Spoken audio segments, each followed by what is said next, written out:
Starting calligraphy but you don't know where to begin? I got you.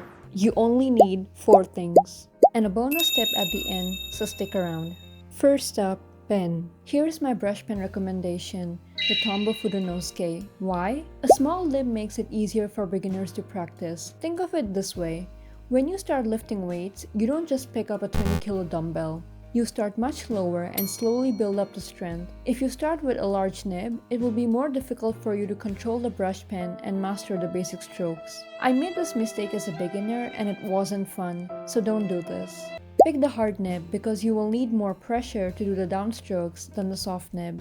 This will help you build muscle memory by teaching you how much pressure you need to apply to get thin upstrokes and take downstrokes. Quality-wise, this pen will last you very long. I've had mine for 2 years or so and it hasn't frayed badly. Obviously, this will also depend on how you use it, which we'll talk about in a bit. Don't have the Tombow Fudonosuke? No problem. Here is the alternative. The Pentel Brush Sign Pen. This is a great dupe for the Tombow Fudonosuke. It is very familiar to the Tombow Fudonosuke in terms of the strokes and the feel of the pen. If you can't find a small nib pen, then look for a brush pen that isn't too big or has a soft nib. I recommend the Sakura Koi watercolor brush pens because it's the perfect medium size.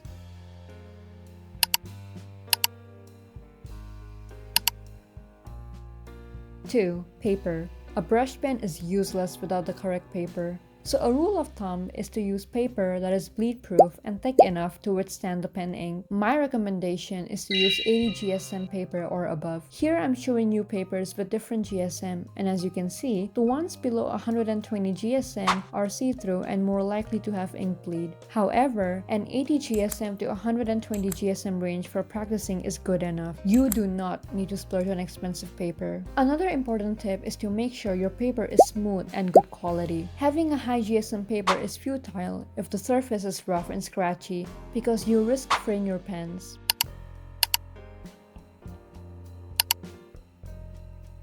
Three, guidelines and references. My recommendation?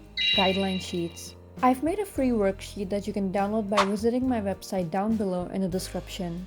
Guidelines are important when starting out because A, they help you ensure your letters are well spaced vertically and horizontally, and B, they help you write at a slant, which is a trait of calligraphy. Note, you don't have to write at a slant always. You will see people who don't, but it's part of the technique when you're starting out. Don't have a printer to print my worksheet? No problem. Use dotted, grid, or lined paper and draw the slant line yourself. Here I'm quickly demonstrating how you can do so. Just make sure that everything is equally spaced out. You can use my guideline sheet as a reference. I do not recommend using blank paper because your calligraphy will get wonky without the correct guidelines.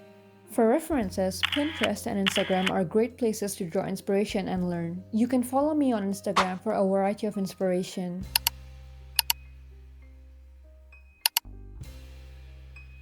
4. Technique. I have a whole in-depth video coming up, but for now, know this. Hold your brush pen correctly. Not too loose, not too tight. Hold it at an angle to line up with the slant. Your strokes shouldn't be too feathery, nor should they be aggressive. Light pressure as you go up and hard pressure as you go down. Stay tuned for a detailed tutorial.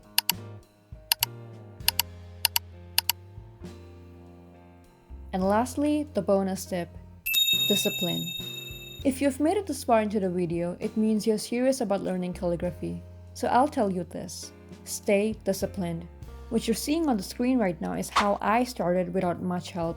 I learned calligraphy all by myself because back then, there weren't many calligraphers on social media. I went from this to this in 1 year. So stay consistent, we all started somewhere. If you're interested in learning calligraphy from me, I recommend you to subscribe because this is going to be a series where I will share more videos that go in depth about doing calligraphy. Hope this helps anyone who's confused about where to begin. If you have any questions, leave them below and I'll do my best to reply to you. Check out my Calligraphy on Krita series right here and my Canon Calligraphy series right here. I'll see you in my next one. Bye bye.